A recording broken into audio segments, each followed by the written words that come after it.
Hello everyone, and welcome to today's webinar. My name is Sherlyn Chen from Boehringer Ingelheim, and I will be your moderator for today's webinar that is organized by the GastroPlus User Group. Today's presentation is titled Applications and Considerations of Drug Exposure Predictions in Pediatric Populations using GastroPlus. This presentation will be given by Dr. Vera Lukchova from Simulations Plus. Vera is a team leader at Simulations Plus, where she contributes to research and development and oversees a team of scientists, programmers at Simulations Plus in developing software programs such as GastroPlus, DDD Plus, and Membrane Plus for simulations of absorption and bioavailability, in vitro dissolution, and cell culture permeability simulation. In the recent years, her main research focus was in the area of PBPK modeling and drug-drug interactions. Following the presentation, there will be an opportunity to ask questions. You may either send your question using the questions pane on your control panel, or you may ask your question directly using the hand-raising icon. If you are using the telephone to listen to the call, please be sure to enter the unique audio pin displayed when you join the call. This enables us to unmute your line so that we can hear you. This webinar will be recorded and will be available to the user group members in the future. So without further ado, we now begin the webinar presentation. Vera. Thank you, Sherlyn, for your kind introduction, and thank you everyone for taking the time of your busy schedules to listen to this presentation, basically summarizing the possibilities of simulations of pediatric prediction and focused mainly on GastroPlus, of course. I will be going a little bit in the reverse order compared to what the title says. We'll start with the considerations describing the physiologies first, and then in the second half of the talk, we'll be also looking at some examples and applications.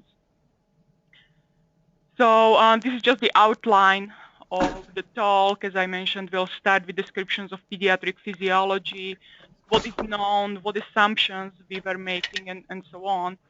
And then going more into so the first part will be more focused on the growth and development, and the second part more on the functional development. So looking at the mechanisms of clearance, disposition, and these will be also supported by some of the examples of pediatric predictions or the scaling in GastroPlus. So starting with the physiology, and I'm sure you are all well aware of these aspects, but just as a reminder of what are the conditions or what are the aspects of physiology that we need to worry about when we are trying to go into the pediatric predictions. So we are looking, of course, at the scaling of the entire physiology in terms of individual tissue sizes, blood flows, and so on. But in addition to that, we also need to worry about scaling of the intestinal physiology. Especially for the oral dosage forms, we need to account for the drug movement through the intestinal tract. What are the differences in the dissolution, transit times, in the absorption rates, and so on.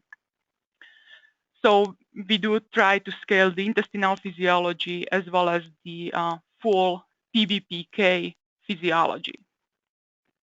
And when we talk about PBPK, we mainly mean the individual tissue sizes other than the intestine, blood flows, compositions, and so on. Within GastroPlus, for those of you who've looked at any PBPK type modeling in GastroPlus, you know that the program does include two physiologies or two populations for human, American, and Japanese. And that for the human physiologies, you do have automated way of creating physiologies for age, specific for age and for gender. So just a brief overview of what went into creating these algorithms, or what kind of scaling you actually see when you rely on this automated generation of the physiologies, to give you a better understanding of what assumptions were there and what limitations these may have still. The first and basic scaling or basic assumption is for the total body size, and for this, for the American population, we are using the data collected by the enhanced survey, looking at the body sizes from the children up to the adults, and similar plot we have for body heights from this survey.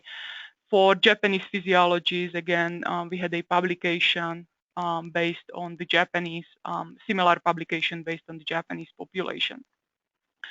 Of course, it's not all about the total body weight and height, but it's more about the development of individual tissues. And I'm not going to go through every single tissue and showing you the plots or equations for every single tissue, but just to highlight a couple of those. For some tissues, we are dealing more with the monotonic increase. It may not be necessarily a linear increase. There are non-linearities with different ages or different development stages, but it's more of a monotonic increase with the age. But there are also tissues, and adipose being one of those, where it's not just a monotonic increase, where especially in the first year we are going through sort of a increase and then dropping down as the babies start walking, lose that baby fat, and the percent of body fat actually drops at a certain age. The other aspects that we need to scale are also the organ blood flows, so it's not just the tissue size, but also the rate at which the blood is able to bring the drug into the tissue. And again, based on the publications, we were able to find information that allows us to scale or to relate the tissue blood flow to the tissue size. It becomes a little bit more tricky when going down to the infants, especially infants below 1 year old, so newborns, neonates, and infants. And for those of you who've been using GastroPlus for a longer time, you might know already that it took us a little while longer to actually add these physiologies for less than 1 year old, just because of the additional complications and rapid changes in the physiologies within the first year. And what we were looking at here was the effect of not only the age, but also gestational age. So this is where we had to look at not only the age of the child after the birth, but also how the gestational age or possible premature birth would be affecting the sizes and the physiology in general. And for most of the tissues, we actually have a pretty smooth function going from the conception all the way up to 1 year old. So the birth, at least based on the information that we were able to find, did not cause significant change in the rate of the development. We had smooth function. You should probably describe on most of these plots showing, especially for the infants, the x-axis is shown as postmenstrual age, meaning gestational plus postnatal age. The yellow line is showing 40 weeks, so that would be a full-term birth, and it ends at 1 year old, so that would be at full-term 1 year old, so about 92 weeks of postmenstrual age. And for two examples, kidney, liver, you can see very smooth transition through the birth. It did not introduce any significant non-linearity. And this was the case for most of the tissue sizes. When it comes to tissue sizes, the exception really was the adipose tissue, where based on the information we were able to collect in literature, the prematurely born babies actually go through something called catch-up period, where they actually accumulate fat a bit faster than their full-term born controls, and they will equalize at around three months of age with the full-term born babies. So on the left, you are seeing a plot based on the showing percent fat mass for full-term born babies, the blue line for boys, the red line for girls. The yellow were showing where from the studies where the gender was not specified and which only had a general percent fat mass. And those curves, the blue and red, are shown as the black curves here on this plot. And you can see that the preterm babies born premature would have a bit higher percent body fat for the same postmenstrual age as their full-term born controls. So this is also accounted for in the algorithms when you are generating the physiologies in GastroPlus. For the general tissue composition, as you know, one of the basic algorithms or assumptions for the distribution are the tissue plasma partition coefficients, which we are using to account for the distribution into the tissues. If there is no significant permeability limitation, if we assume that the blood flow is the only limitation to the drug distribution, the tissue composition is a significant aspect in calculating the tissue plasma partition coefficients, or how much the drug will be distributing in the individual tissues. So again, accounting for the changes in the tissue compositions throughout the growth and development of a child becomes a significant aspect in predicting these tissue plasma partition coefficients. And it again becomes more significant in the first year of age. As you can see, again, I've shown only a couple of examples here. Adipose, which is showing more dramatic changes, especially in the first year. But also after that, the first year would end about here. And we are going here up to adulthood. So we are still seeing quite significant changes in the adipose tissue composition between one year and the adults. It's not as dramatic for what we call normal tissues or non-fatty tissues. A brain is shown as an example. Again, going from 1 year old all the way to adulthood, we would see changes in few percent in the lipid and in water content. But so it does become more important, especially for the infants, but we are accounting for those changes throughout the entire continuum all the way up to adulthood. When it comes to the water in general, you can see there are, again, significant changes, especially in the first year of age, that would end about here at 92 weeks postmenstrual age. And again, especially the prematurely born babies are basically all water, and the water starts changing, evaporates, the composition of the body is changing very quickly, until it levels off at about 60% for total body water and about 23% for extracellular water, and stays up to adulthood. So again, most significant changes that we need to account for are especially for the neonates and infants. The other parameters that we, of course, need to account, especially for the aspect of distribution, but also for clearance, are the plasma protein binding and binding to red blood cells. As you know, for a lot of drugs with a significant binding to plasma protein, the clearance or distribution of the drug can be significantly affected in the children. And similar for the hematocrit, if the drug has significant binding to red blood cells, then the portion of the red blood cells in the blood will again affect the distribution of the compound. And here we had a little bit simpler situation for the plasma protein changes, and we are showing here plots for the two major drug-binding proteins, alpha-aminoglycoprotein and albumin, where we have more or less monotonic distribution or the ontogeny or development throughout the age, and we are ending with 1 year old here. It's a little bit more complicated with hematocrit, where you would see significant changes in hematocrit within the first few weeks after birth, and these are also dependent.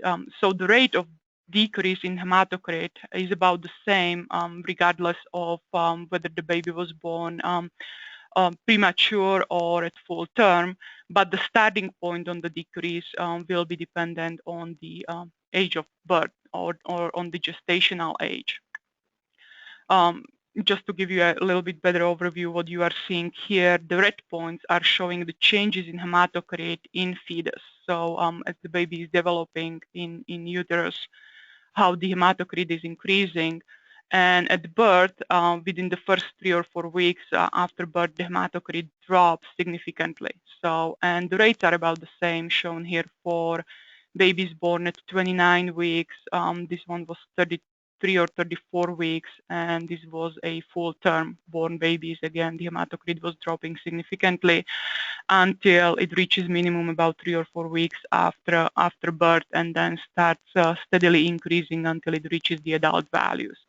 So again, this is something that we needed to account for to have especially accurate or more accurate description of the binding to red blood cells within the first month after birth. And we did incorporate that as an automated scaling within GastroPlus under assumption that the parameters that you are entering, the blood to plasma concentration ratio and the fraction unbound in plasma, are representative of the adult blood. You do have option, or you can turn this option off in cases that you actually measured these parameters in the blood corresponding to the age that you are trying to measure, that you are trying to simulate. So if you are entering the blood to plasma ratio and FUP corresponding to the age of the child that you are trying to simulate, you would turn off these options, so there is no additional scaling. But if you have the typical scenario where these parameters are representative of adult blood, the program will automatically scale it to the age that you are trying to simulate. And it's not done all just in the background. You have an option to view it. We sort of ran out of real estate, but we did give you an option to pop up a description and look at the scaling, where we are showing you the adult values, how the physiology for the current child or for the current physiology is different from the typical adult, and what changes in the blood to plasma ratio and fraction unbound in plasma or the plasma protein binding it would actually cause.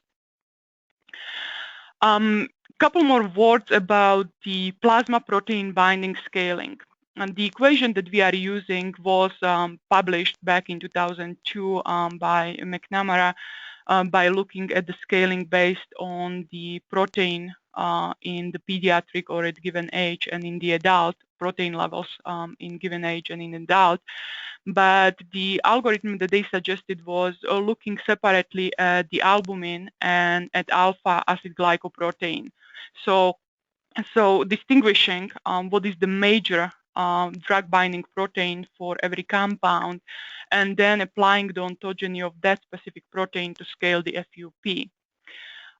We tried to simplify this approach a little bit, and instead of looking at each of these proteins separately, we are looking at total plasma binding, total plasma protein levels. So considering both albumin and alpha acid glycoprotein in single protein fraction. And this is showing a comparison. On the left, you see the data from McNamara's publication scaling or predicting FU in children based on and comparing it to the observed FU, and the these represented values for ages 1 day through 4 months old. So really young neonates and infants. And this is the performance of the scaling based on the major binding protein. So for each compound, distinguishing whether it's binding to albumin or AAG, and scaling using ontogeny of that protein. On the right, you see the scaling based on the implementation in GastroPlus, where we are looking at the total plasma protein. And you can see that there isn't much of a difference in the performance. Maybe this one outlier is a little bit bigger outlier in the total binding protein than it was using the major binding protein. But other than that, there really was no difference in the performance of the models. So we stuck with the simpler strategy of using the total plasma protein rather than having to distinguish those two proteins. So how do you actually create these physiologies? How do you account for all of these processes? And it's very simple within GastroPlus, where you simply define whether you want to create a physiology for male or female and define an age. And in the cases where you are trying to model less than 1 year old child, you would be also defining whether this child was born at term or whether it was premature, because some of the physiological parameters we had an information that the gestational age is affecting the ontogeny of that process separately from the postnatal age, so we need to account for both.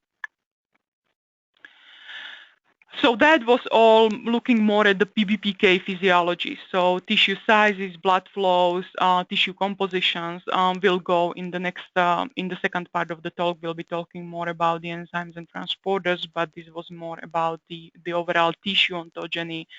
So the other aspect is looking at the intestinal physiology and the growth. Far less information is available, less details is available for the intestinal physiology than for all the other tissues. For some parameters, there is very limited information available, things like gastric emptying or transit time, where we were seeing quite conflicting reports, and a lot of this was dependent on the measurement method. Which methodology was used to measure the transit time, we would see the differences in the transit times between older and younger children, or would not see the differences. So that makes the interpretation a little bit more complex. For other parameters, we had more qualitative information rather than actual quantitative information that we would be able to incorporate in the model. Things like the villi structure is not well developed in infants less than 3 years old. So this would be affecting your absorptive surface area. Right? We know that it may be lower in these very young infants, but by how much, we really don't know. We don't have that kind of information. So for now, we had to keep it at the adult level. But in terms of building the model, this is something that you should be keeping in mind when doing the predictions for these very young children for the oral dosage forms. And keep in mind larger uncertainty in the absorptive surface area that would be affecting the rate of passive absorption. The other parameter are the bile salts. Again, we've had qualitative information that the bile salt composition may be different in very young children, that the site of reabsorption may be different in the very young children. Again, something that we know it may be different than in adults, but by how much and where exactly is it changing, we were not able to put it yet into any quantitative information or into any quantitative measures. So for now, the bile salt concentrations in the intestine remains the same for children as for the adults until we are able to get more of the quantitative information.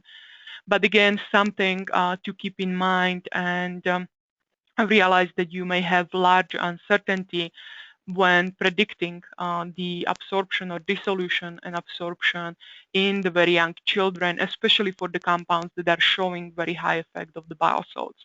Of course, if you are dealing with a compound which is not showing much effect of bile salts on the dissolution rate, you don't have to worry about if you are dealing with more lipophilic compounds. Again, something to keep in mind that there may be a bigger uncertainty. For some parameters, we did have quite a bit more quantitative information, things like stomach pH, where, again, it's probably more well-known fact that the stomach pH in newborns and neonates is higher, but again, very quickly, within a few weeks, it drops down to the very acidic condition, and basically it drops down to adult levels. Stomach volume, even though for this one, we just recently became aware of additional publications that are showing slightly different or quite a bit higher stomach volume than what we had from the original publications. So we might be revising that in upcoming versions. Intestinal length and radius, this is something that we developed or back calculated based on changes in the entire intestine growth. Again, we assume that it's growing proportionally, so we were able to scale the adult length and radii down to pediatric. Transit times, again, we did have quantitative information, but keeping in mind comment that I made earlier, these may be very dependent on the measurement method, so a little bit more uncertainty there. And when it comes to enzyme and transporter expression levels, we did have a good information for 3A4, not much for other enzymes or other transporter expression levels changing in the intestine. But for now, we at least can change or modify the expression levels per intestinal compartment simply by the surface area, assuming that the density per centimeter squared is the same as in adults. We can at least scale it by the tissue size, even though very likely, at least in, especially in the very young neonates and infants, the functional ontogeny is going to be different, and even the expression or the density of the expression is not going to be the same as in adults, but that's the information we have for now. The other aspect that you may want to consider or you may want to account for, especially in the very young children or again in the neonates and infants, is the growth of the child. If you are working on the studies or trying to work on the populations of older children or adolescents, 4 or 5 years old or older, you don't really worry about the growth of the child within your week-long study. The 1 week or even 1 month is not going to create that significant difference in the physiology. But if you are dealing with neonates and infants, and you are looking at the study at the longer term, maybe 5-10 day study, it does make a difference. The 10 days old baby will be very different from your 15 days old baby. So this is something that you may need to account for in your study design. And it's something that you can do through our mixed multiple doses functionality, where you can define the exact growth of the child through this file. Implementation through this mixed multiple dose file is sort of a blessing and a curse at the same time. The curse is in the fact that you have to create this mixed multiple dose file and you have to assign the physiology to each day of dosing and gradually growing that child. So you need to pre-create those files for each age as the child is going through the study. The blessing is in the fact that you have a complete control over how that child would be growing. So you don't have to worry about is it going to be a typical growth curve or not. You can account for any types of changes in the physiology that you would expect in the child throughout your study, and through that accounting for the condition, how the condition that you are trying to treat might be affecting the typical physiologies, maybe even account for a baby possibly losing weight throughout the course of the treatment and so on. So in that case, it really does give you a complete control over modeling the scenarios that you that is really relevant for your compound. So that was more description or brief overview of some of the assumptions that went into generating the physiology in terms of the overall growth of the child, growing the tissue sizes, growing the whole body, changing the compositions of the tissues, and so on. Now, the second part of the talk will be focused more on the functional development or how the processes of the clearance or transport-mediated disposition are changing with the age, at least the information that we were able to find. And starting with the what seems to be the best characterized process so far is the metabolic clearance. And if we are starting with the best characterized processes, then of course we'll start with the CYP enzymes, where back in 2006, the publication by Trevor Johnson nicely summarized the ontogenies for the major CYP enzymes in liver and for CYP3A4 also in the gut.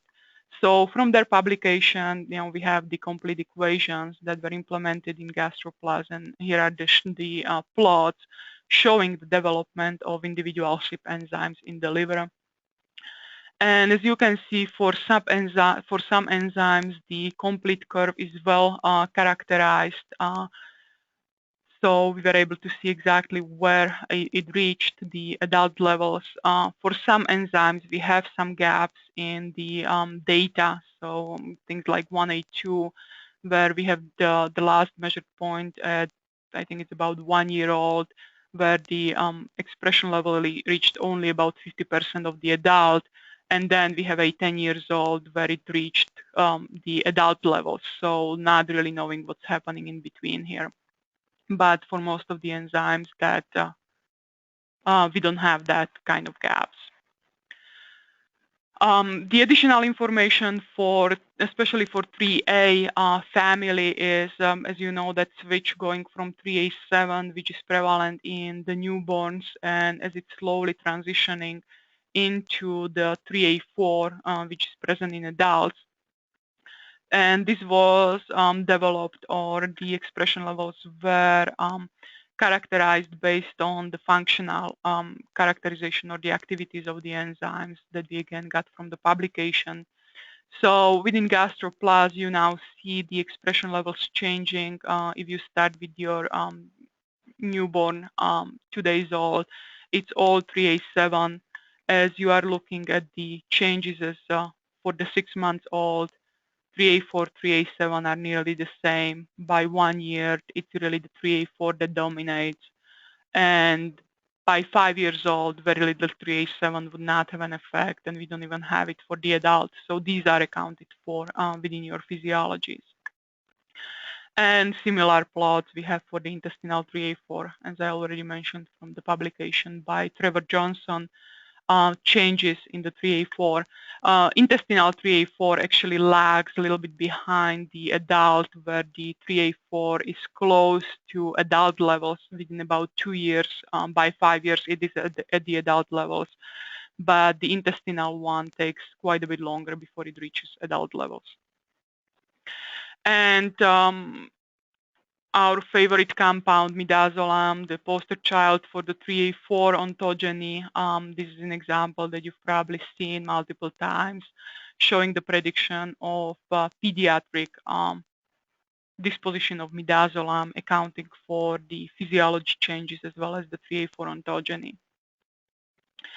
Recently, we've had a collaboration with a group at University of Florida, Stefan Schmidt's group, and Tanay Samant is a postdoc who did all the work there, where they were looking at additional enzymes, at additional compounds metabolized by CYP enzymes. And the overall goal was actually looking at the strategy of characterizing or using the specific substrates of the enzymes to characterize or to validate the ontogeny of the enzyme, and then once it's validated, using it to predict the PK of a compound which might be affected by more than one of these enzymes. So they've selected number of specific CYP substrates for different CYPs that actually play a role also in acetaminophen, and this was their final test compound, which is metabolized by a variety of enzymes, contributing several CYP enzymes, as well as UGTs and sulfotransferases. And the model development was your typical model development, as what you would do, starting with the adults, taking some published studies to develop to calibrate the model in adults against IV and oral data were available. Then taking different studies in adults to qualify the model, or to use the model previously developed using one set of studies to just do a predictions for different set of studies, maybe different dose, different subject, just to see how robust the model is and how well it's predicting in adults, and then going into using that model to predict the pediatrics for each of the enzymes. And here are the summary of the results, and again, this was published or presented in a poster a few months ago at the ASCPT meeting. And these are the summaries for the specific substrates for the 5 different CYP enzymes. And you can see the performance was overall pretty reasonable. There are some enzymes where the clearance was underpredicted. Let me back up here a little bit. It's a little bit more difficult to find the full CP time profiles in the literature, especially for all the pediatric groups, but it's easier to find the reported clearances. So the comparison is based on the clearances where Tenay would do the simulations or predictions of CP time profile for different ages, then use non-compartmental analysis of the simulated profile to get the simulated clearance and compare that with the observed data. So the lines are showing changes in the simulated clearance with the physiologists from GastroPlus. The points are showing the observed clearances from different publications. And for some of these, we do have a bit of under-prediction. For others, we have a very nice match. Again, midazolam, something that we would expect. But we also got a nice match for omeprazole across all the ages, accounting for high polymorphism of that enzyme. For 2D6, we did not have well characterized the very young, but the lowest age, 8 years old, was predicted very nicely. We did have some mispredictions for 1A2, even though for caffeine, it's again a little difficult to figure out whether this is because of the enzyme ontogeny or just the variability in the populations, because we are nicely matching here. We have some of the predictions, or under predictions of clearance here. For theophylline, again, we are very nicely predicting the clearance in the very early young neonates. We seem to have a bit of under prediction in this range between maybe 2 and 10 years old. So looking back at the ontogenies, this may be simply because of the function where there was interpolation between those 1 and 10 years old. Maybe the functional form is slightly different at this age, and that might help us to get better prediction on the clearances here. While compared with the 3A4 and 2C19, these are those enzymes which were very nicely characterized throughout the entire age continuum, so we don't have that kind of gap in the enzyme ontogeny, and ended up with better predictions of the clearances across the entire age.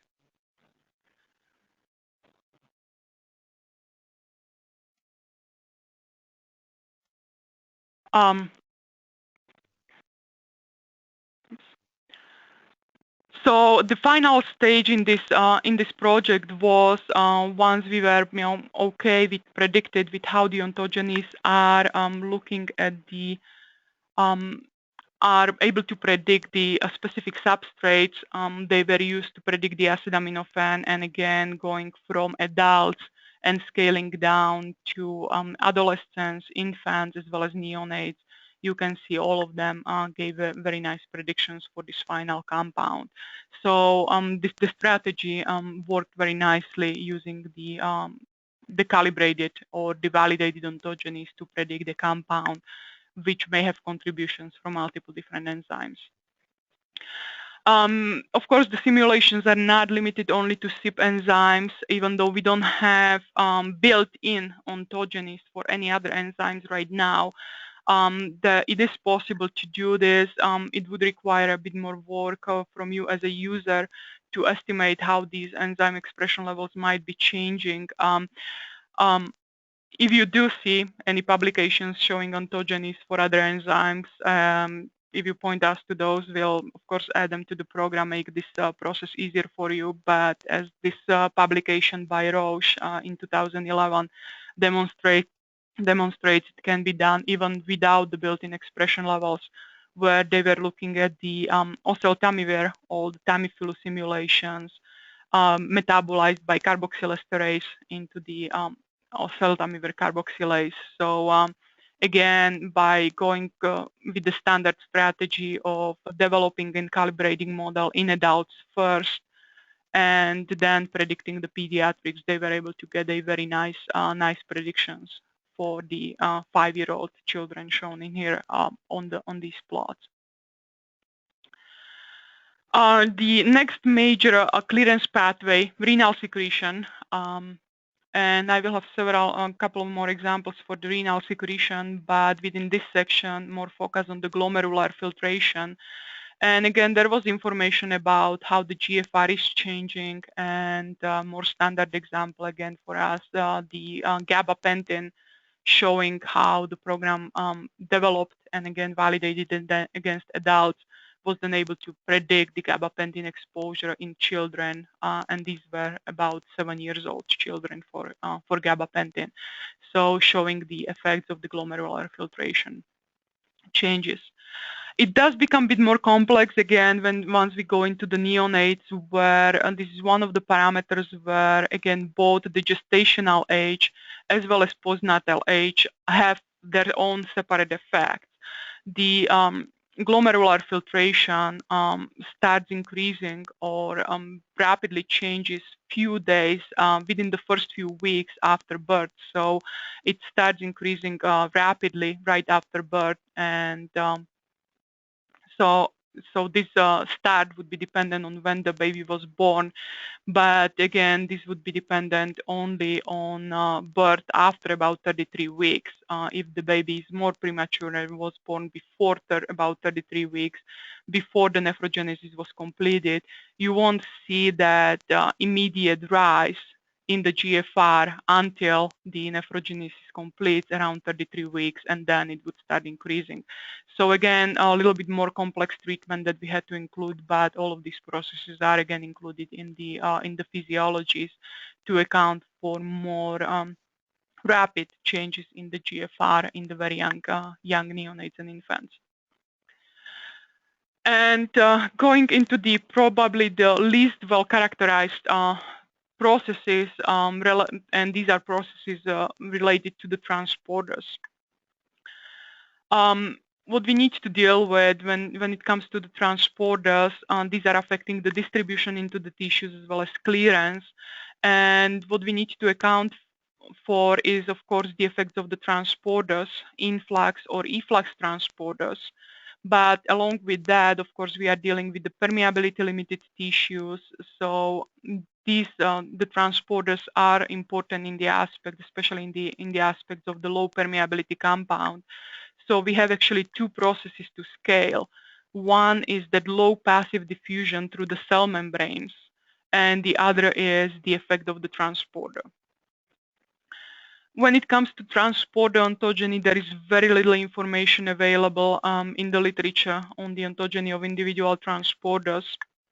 Here is just an example or a snapshot of from one publication showing some information, more qualitative information about the changes in PGP. There actually is a publication coming out in CPT, a nice summary put together by Kim Brower, doing a overall or organized by Kim Brower, put together by Pediatric Working Group, where they summarized information, all the available information on ontogeny of transporters in liver, gut, and kidney, so something that you may want to look into. But overall, it's not as well characterized as the CYP enzymes would be. We do have some additional information for maybe other compounds, so the clearances of other compounds like para-aminohippurate, where we don't have the ontogeny of the renal transporters, but the clearances of para-aminohippurate, which is also excreted actively via transporters, are characterized at different ages, including the very young neonates and infants. So we were also exploring options of how to utilize this information and scaling that, translating it into more physiological information and using it to predict the clearance of other compounds. And I will show a couple of examples on that aspect. When it comes to that passive permeability, again, the main aspect here would be ability to scale this to smaller tissue sizes, right? The standard parameter that we use to account for the passive diffusion through the cell membranes is this permeability surface area product, right? So, and that becomes difficult to scale because we don't really know the surface areas of individual tissues, not even in adults, but not to mention at the pediatrics. But if we make some assumptions again, if we assume that average cell size is about the same across the tissues, then we should be able to scale this permeability surface area from one tissue to another, right? So, and again, we would be assuming when going to pediatrics, we would be assuming that as the tissue grows, it's not that each cell grows as much as it's adding new cells to the tissue. That's how the tissue grows. It's increasing the number of cells rather than creating some giant cells.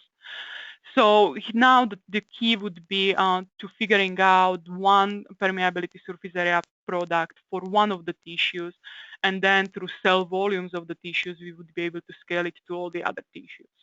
And here is where the problem becomes a lot simpler. And to make it really more straightforward, we introduced new parameter called specific PSTC, or permeability surface area product per milliliter of cell volume.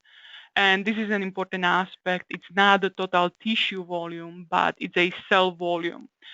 This becomes important, especially again for the young neonates and infants, where the fraction of extracellular space and the cell volume is changing, but it's cell volume that accounts for the surface area. And we were able to take this process of scaling all the way from the in vitro data, where you could get the diffusional clearance from your in vitro experiments. We would scale that to in vivo liver permeability surface area product. And once we have it for one tissue, we could calculate this specific PSTC per cell volume. And then it would be easy scaling to go into all the other tissues. And again, once we have this specific PSTC, we could apply it to predict the PSTC values for adults as well as for pediatrics. And within the next few examples, that's exactly what was applied. First example is valsartan. This is compound which is cleared by biliary secretion. And it's a substrate for OATPs in the liver to uptake the drug into the liver, and then MRP to efflux the drug into the bile. And we had the data in vitro, again, publication by Roche, in vitro data measured in rat and human hepatocytes, and in vivo data in rat and human in adults, and then also use the data for pediatrics to validate the scaling down into the children. So the complete model did include the permeability limited tissues with the transporters in the specific tissues where they were relevant. And for MRP2, since it appears in several tissues, we also used a publication scaling the MRP expression levels through different tissues.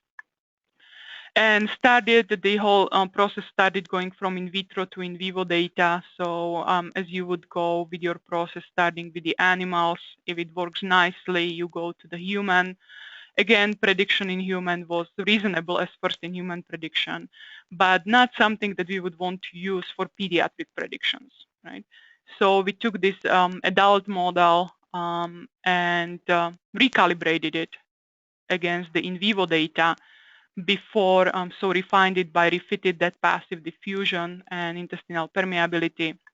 And once we had a model that was calibrated against adult data, we used this same model to predict the pediatric populations. So all the drug-dependent parameters would stay the same. We just changed the physiologies. And again, because we did not have information about the ontogeny of the transporter, we started with the assumption that the transporter density would be the same as in adults, meaning the expression per tissue size stays the same as in adults, and the total expression was just changed by tissue size itself. And we did the safer process, starting from the oldest children, assuming that here the expression would really be closest to the adults, and would be making adjustments if needed for the younger children. And studied from the adolescents, very nice prediction, so no changes to the enzyme, to the transport expression levels were needed. Even going to the younger children all the way to about 4 to 6 years old, predictions did not give us any indication that we would need to make any changes to the transporter levels. We started having some over predictions going to the very youngest group, about 1 to 4 years old. But here we also looked at whether this could be more due to absorption, because these were all PO doses. And you recall where I was pointing out some of the qualitative information on the intestinal ontogeny. One of the parameters was underdeveloped villi in children less than 3 years old. So we looked at whether that could be an aspect for this under prediction for these first 3 points here. And what we've done was decreasing absorptive surface area, and we got a good prediction. Again, something that we were not able to do a priori because the information is only qualitative, so a priori we were not able to put a number onto it, but it did help us to explain the overprediction for these very young children. Another example where, again, transporters play a role is amoxicillin. This one is eliminated by renal secretion, and it's glomerular filtration and active secretion with the transporters. So we have several transporters playing a role, and we started process with developing the model, and I'll skip through the model structure again, putting in transporters where needed in the tissues.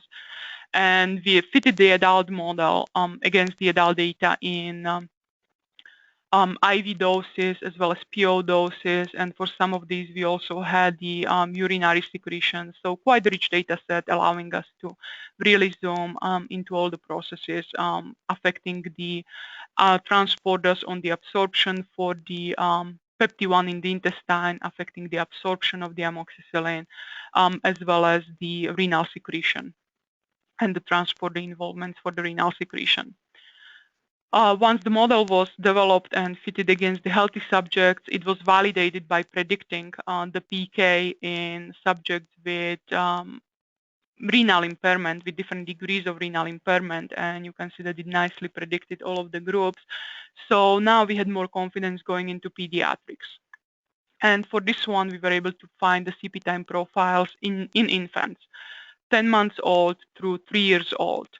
And if we assume the same transporter density as in adults, you see that we would end up with overprediction of the clearance. So the CP time profile slightly underpredicted. And it may not seem very significant on these plots, but you can see that they are all on the log scale. So the underpredictions actually were quite significant. So we looked at, is there something else that we can use to scale the transporter ontogeny, since we don't have the exact numbers for the transporters, but can we glean this physiological information from somewhere else? And for this, we looked at the compound which is secreted in urine by active secretion, the para-aminohippurate, and the clearance is very reported for the wide range of ages, going from really newborns all the way up to adults. So we looked at these, and for the ages that we needed to model, we had about 50% and about 66% for the 3 years old. So by scaling the transporter expression levels in the kidney by these fractions, we would really get a nearly perfect predictions for all of these different ages.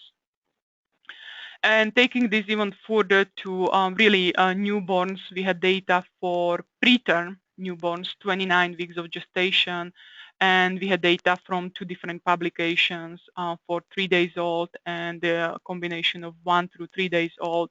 And again, if you look at the very low expression levels, we assumed it would be only about 2% of the adult values. Again, it got us close to predicting the CP time profiles for these neonates. So again, showing that the strategy of using the clearances for the compound with a similar clearance pathway to glean the physiological information and use it to predict the PK for other compounds may be a valid approach. And the last example was a Cyclovir, which we just presented again a few months ago at the AAPS meeting. This compound has a combination of the clearances, so there is some metabolism, renal and biliary secretion. And again, the process was the same as with the previous compounds, using adult data to characterize the model. And again, using adult data after IV and PO administration. We also had data for cumulative excretion in urine, which really helped us to figure out the proportion of liver versus kidney clearance. So first step was really get the adult model, and then using that model to predict the pediatrics. And what you see here is the predicted clearance in the red and predicted volume of distribution in blue. And you can see the volume of distribution was predicted very nicely with the specific PSTC value accounted for. The clearance, we are okay on going from about 1 year old up. The only one where we over-predicted clearance was the 1 through 3 months old. And again, applying the scaling of the transporters, just like we previously done for amoxicillin, using the scaling as for pack clearance, we got much closer to predicting the clearance even with the youngest age group. So these are some strategies and that we've used in the pediatric scaling in the past. So to sum this up, you do have good algorithms for creating physiologies from 16 weeks premature newborn. You can account for the growth of the child. Again, it does require more work with setting up the model, but on the hindsight, you do have that complete control over the growth of the child, so you can account for the condition of the child for the patient. Known differences between children and adults are incorporated as much as we could in the expression, in the tissue compositions, blood character, blood parameters, glomerular filtration rate, but there are still some gaps in knowledge. The most gaps are in the overall intestinal physiology, where a lot of information is more of qualitative nature rather than quantitative information, and of course the ontogenies of enzymes and especially transporters. We have well-characterized tip enzymes. There is some information available for UGTs, but for transporters, it's really becoming a more difficult aspect. But we have started exploring the processes of learning from compounds with similar pathways, and the aspects that we explored, or the compounds that we used so far, did work very nicely. Of course, we need to continue on this path of exploring this approach or validating this approach but so far it's showing a promising result. So this could be used as a substitute for the unknown ontogeny of the transporters. And to wrap up the talk, just the acknowledgement, again, this is work, everything that we've been presenting was done by GastroPlus, even though I did steal some of the examples, not just done in our group, but some examples from the publications. So I forgot to put here the acknowledgements to the groups from Roche, where I used their oseltamivir example, or the group at the University of Florida who did the SIP work. When it comes to the program development, we have the Simulation Technologies group, and of course all the other groups within Simulations Plus. So now that concludes the talk, and I think we still have some time to answer questions. Okay, thank you very much, Vera, for the great presentation. At this point, we will open up for questions. I saw there are written questions, as well as the some of the people from the audience raised their hands. So our first question is from Patrick. Is the scaling of blood plasma ratio using only hematocrit, or also considering plasma protein binding, considering the plasma water to red blood cell ratio? So the red blood cell, the blood to plasma ratio is really mainly the hematocrit. So accounting how the proportion of the drug in the whole blood versus only in plasma would be affected by changes in the binding to red blood cells. For binding to the protein, we then have the fraction unbound in plasma. So blood to plasma ratio splits our drug into the drug bound to red blood cells, and that's affected by scaling of hematocrit, and the rest of the drug, which is in the plasma. And within the plasma, this would be the total drug, so bound, unbound, and that we then scale by the protein changes. Thank you, Vera. I have Beverly Patterson. I have unmuted your line. You can go ahead, ask your question.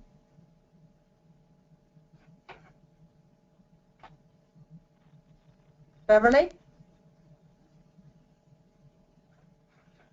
All right. To move on to the next one. Hello? Beverly, you are unmuted. You raised the hand that you wanted to ask question.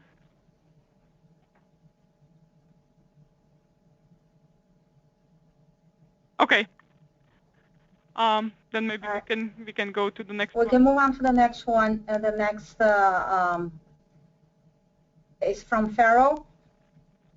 You are unmuted now. You can go ahead and ask a question. Hello?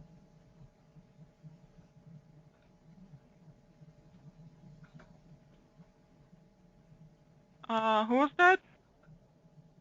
Farrell. Yeah, I saw the little hand, but I saw quite a lot of reading question came in. Maybe I'll just start reading from the list. The next question, for scaling pediatric plasma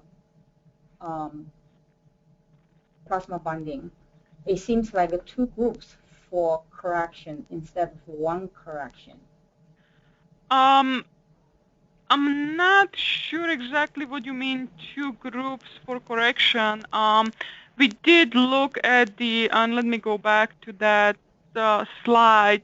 We were trying to look at both major proteins, the albumin and alpha-acid glycoprotein, but it seems like the ontogeny of the of those 2 proteins is the rate of ontogeny is fairly similar. So regardless of which would be the major binding protein or whether a drug is binding partially to each, by using just the total protein, accounting for ontogeny of both of these, seems to give us a reasonable scaling from adult down to pediatric. I'm not sure if I answered that question. Okay, thank you. The next question is... Actually, it seems like Hiro does have a follow-up, so... Yeah. Hello. Yep. Actually, that was my question. So, at this moment, you're showing that the slide here that... So, like... so there's a nice correlation here, but also kind of lower parts, especially when you look at it, 0.2 and a 0.4, binding rate. So if you put the kind of straight line there, one of the 0.8 outliers actually not the outlier anymore, because another group of kind of protein binding groups there. So that's what I meant about kind of 2 groups, actually. So you meant if there was another correlation down here. Yeah, the problem is that we were not able to find any special characteristics of the compounds that would distinguish these.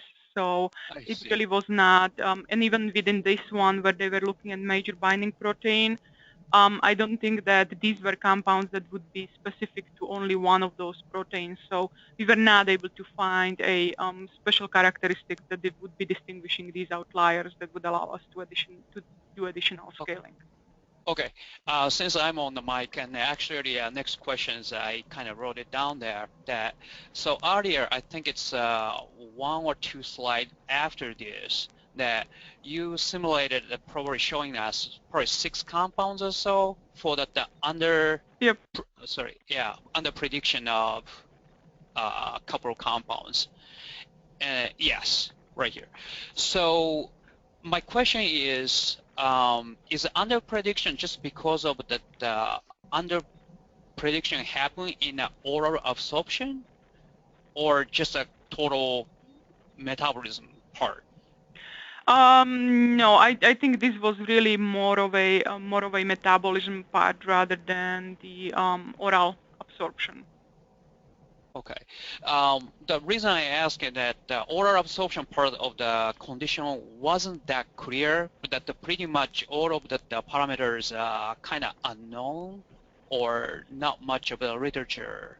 Well, there was some information. Some of the parameters we did have a pretty reasonable parameters, so things like intestinal length and radius.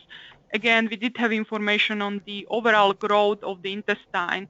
So if we assume that it's growing proportionally, then and kept the same sort of split of duodenum, jejunum, ileum, colon, so that we made some assumptions, assuming that the entire intestine is growing proportionally, but that allowed us to scale it to the length and radius. So with those, we do have quite a bit of confidence. The transit times do become more dependent on what method was used when they were measured. So there is more variability in those, but I'm not worried about the intestinal length and radius, but I more worry about the stomach pH, volume, and also the transit time. And then stomach volume and the stomach pH probably relate to the gastric emptying time and also the transit time. So some of the drug might be a pH dependent, especially that drug. It's really tough to predict without the information, especially in pediatric. So that's based on that thinking. I kind of thought about that might be that the prediction might be for the absorption part of the prediction may not be good enough to predict clearance or metabolism or something like that. So yeah, there is quite a bit more uncertainty when it comes to the transit times, volumes. For the pH, the only thing that we were able to find was that it really drops down very quickly within few weeks after birth, and it's at adult levels. But then again, when we are talking about very young neonates and infants, it's the food, right? You are not going to have a baby fasted for 8 hours to get them into fasted state. And so, the food will be the other aspect of affecting all of these parameters as well. So that complicates the physiology as well. Okay, thank you. Right. All right, thank you. Next question. Is there any attempt being made for predicting metabolism-mediated hepatic toxicity in pediatric population? Where are we and what needs to be done in that regard? This question is by J.R. Kuma. So when it comes to the hepatic toxicity, this would really come down to being able to predict really well the concentrations of the drug inside the liver. So this becomes a lot more difficult to validate because a lot of data, even if we manage to find the data to validate our pediatric predictions, it becomes more difficult to, it's all based mainly on the plasma concentrations, maybe drug secreted in urine, mass balances, and so on. But validate the prediction of the concentration inside the liver, that becomes more difficult. And it would be easier, and it is easier for the compounds which have that quick distribution, so we don't have the permeability or transport aspect. But when it comes to transporters, again, you may have higher or lower accumulation inside the tissue. So it's really a matter of learning more about the physiology of this compound, of filling in the gaps in physiologies. And the other aspect is maybe we need to start linking these more into the PD effect and start using the PD aspects to validate some of the concentration predictions. Thank you. The next question is from Wen Lin. Does pediatric ACAT model allow us to input an ontogeny profile for enzymes or transporters by the user? So you cannot enter the profile, so you cannot define an equation as to how the expression level should be changing with the age, but you can create your user-defined ICAT physiologies for specific ages and enter the expression level, the exact expression level for that given age. So again, you cannot just enter equation, but you can create physiologies for given age where that ontogeny would be accounted for. Thank you.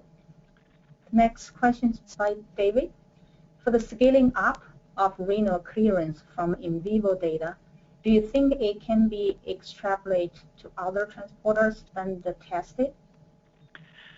That becomes a more tricky aspect. There really isn't enough information to see how in sync the transporters in certain tissue are developing, whether they are all developing at the same time or whether there is more differences, whether some transporters are developing faster than the others. That information is still not available. So for now, I would really keep it within the same transporters. I don't know if we can extrapolate between transporters. Then again, the more complicated aspect with the transporters is the specificity, that the transporters tend to be less specific than the enzymes. So maybe they just pick up for each other, so that it's difficult to say. We have not done enough work yet or enough of these scalings to be able to say whether we can venture into other transporters or whether we have to stick with the transporter that was tested. All right, thank you. The next question from Jung Chen. Great presentation, Vera. Can you comment on the advantage or outstanding point of the GastroPlus Pediatric module as compared with other tools? So it's really a little difficult for me to comment because, well, obviously because of the bias. The other aspect is I don't really have access to the other tools. So all I can do is really just based on opinions and gossip that I've heard.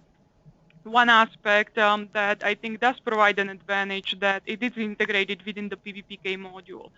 So the pediatrics are not a separate module. It's all one continuum within PBPK module within GastroPlus, going from pediatrics up to adults. So you don't have to keep switching. The other aspect, which may be advantage or may not, and again, I cannot confirm, so maybe I'm wrong here, but also comments that we've heard was that GastroPlus provides more flexibility. So it may allow you to get more special cases, not typical physiology changes. But again, this one I cannot say for sure because I haven't seen or haven't worked with other tools enough to confirm that this really is the case or not. All right, thank you. The next question from Krishna. Has the influence of any major pathological conditions characterized? So we were looking at the the typical liver cirrhosis and the renal impairment, but these were so far the simulations that we've done were all in adults. So we were able to scale the processes that would be affected in the renal and the hepatic impairment, but it was done mainly in adults, not so much in pediatrics. All right, thank you. Next question for oral, the question from Virginia. For oral administration in children, is there any scaling for the gut physiology according to the age or not? Yes, so especially the parameters that are shown in this slide, the ones where we had at least some quantitative information, these are getting scaled according to age. So the changes in the growth of the intestine, the transit times, the stomach volume, pH, as well as the some of the transporter and enzyme expression levels are getting scaled. We may have more or less confidence in some of these scalings, but they are getting scaled based on the information, the best information we were able to find so far. Okay, thank you. Question from Jung Chen again. The current pediatric module is not working if compartment distribution model is used. Is there any improvement or change in the future, possibly? So what we can scale physiology. So we cannot scale the compartments. If you are using compartmental PK, it's really not physiological model. So that one we cannot scale very well down to pediatrics. The PBPK models are being scaled because that's a physiology and we know how to scale that. That being said, though, the intestinal physiology is getting scaled even with the compartmental model. But if you are using compartmental PK, the intestinal physiology scaling is based on the body weight. So assuming that the body weight is a typical body weight for given age, we do scale the intestinal physiology. But the compartmental PK, that's not something that we can scale because it's more of a compound specific rather than physiology specific description. Thank you. The next question from David. Good. Can GastroPlus incorporate the different protein binding kinetics into the FU, which I believe is fraction unbound calculation, like albumin, AAG, HDL, etc.? Not yet. So right now it's all based on the fraction unbound, and as I was describing, we are doing the fraction unbound more based on the total protein binding, so not that in the individual components. We do have in our never-ending list of future improvements the aspect of incorporating binding kinetics, even though I'm guessing in the first implementation, once we get to it, would be still a binding kinetics to the protein overall as a general protein. It is possible, we may consider that in the future improvements to look at the kinetics in individual parameters. The decision does become question of having a model that can still be reasonable parameterized, because putting in more details will also require having more physiological and proper physiological descriptions for all of these parameters. So we will have to see if we can get all of that that special information. But so incorporating kinetics is definitely something that we have in plans. Whether we'll or how soon we would make it into individual components, we haven't decided yet. All right, thank you, Vera. The next question from Rakesh. Does the variability in enzyme expression in both gut and the liver is incorporated in the present model or in upcoming models? It is incorporated in terms of population simulations. So when you do population simulation, the enzyme expression or the variability in the enzyme expression levels can be accounted for, and the default CVs for the SIP enzymes, especially those in the liver, are based on the physiological information in the literature. So those are not just something that we made up, those are real reported values. If by variability you meant a polymorphic expressions, poor and extensive metabolizers, that's again something that you could incorporate by changing the expression level in the physiology. But the variability in the expression, the general variability, would be accounted for within population simulation. Thank you. The next question from Natalie. From the difference ontogeny that you just showed, it would seem that more or less everything is at adult level at around 10/12 years old. Hence, weight scaling would be enough. Is that correct? For the SIP enzymes, that would be a correct statement. The SIP enzymes, but by about 10-12 years old, you are close to adult levels. It becomes tricky below that because some enzymes do reach adult levels within 2 years. Some enzymes take 5 years. Some enzymes are at 10 years old. And again, what I was showing that applies for SIP enzymes. We have seen some reports that other enzymes may actually go through boost in expression levels in puberty. So at certain age, they may actually exceed adult levels. So it does become more complex, but if we're talking only about SIP enzymes, that statement would be correct. Thank you. I have someone with their hand. Let me unmute. Hello? Can you hear me? Yes, go ahead. It's Herbert from University Ghent, Belgium. Just to make a comment on the last topic, I think subenzymes are, let's say, at about adult levels. If you're talking about 10 to 12-year-old, but this is mainly fraction of adults, so this does not take into account the liver maturation. Yeah, this one. So this is fraction of adult really, and this takes not into account the tissue growing. Yes, that is correct. These ontogenies are really just the functional or per gram tissue. The tissue, of course, continues growing. So past that is the tissue size that affected more. Okay, thank you. And then maybe just one question concerning again the fraction unbound correlations. I think fraction unbound at this time in pediatrics is calculated using measured protein concentrations, right?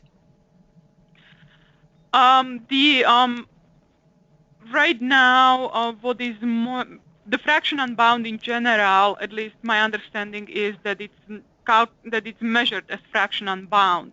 That it's not that people are not measuring the protein concentration specifically, but they would be measuring the fraction unbound in the plasma. Yeah. Okay. But the point is that the fraction unbound to pediatrics is scaled from adults by taking into account the different protein concentrations in pediatrics. Yes, that's correct. Yeah, okay. And have you taken into account the fact that, for example, in newborns, there is in a lot of cases there is elevated bilirubin, which can also cause competition for protein binding, but that is not taken into account. Let's say the protein concentrations at that point won't be as much informative as without bilirubin.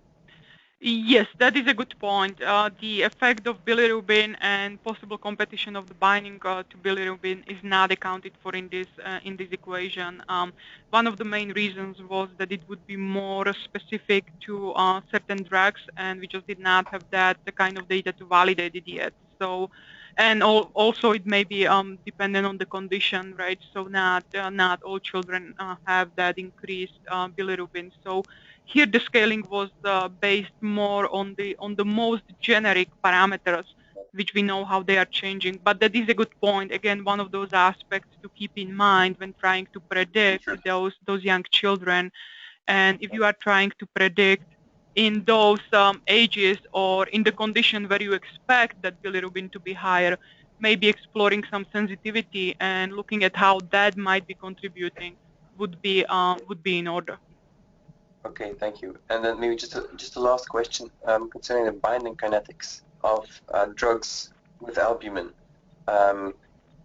Don't you consider binding kinetics for albumin to be, let's say, a very fast process considered to tissue distribution or metabolism, let's say?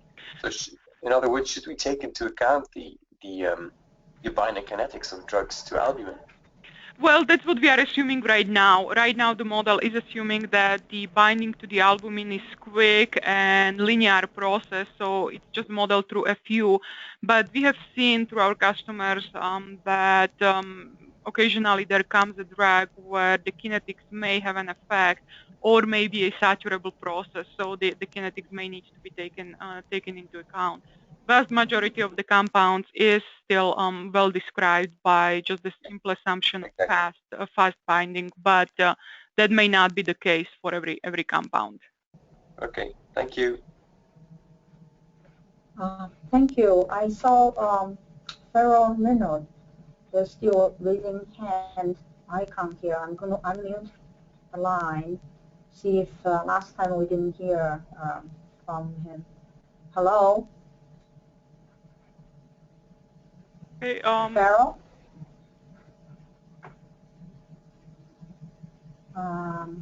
Okay. Still no. Farrell Leonard,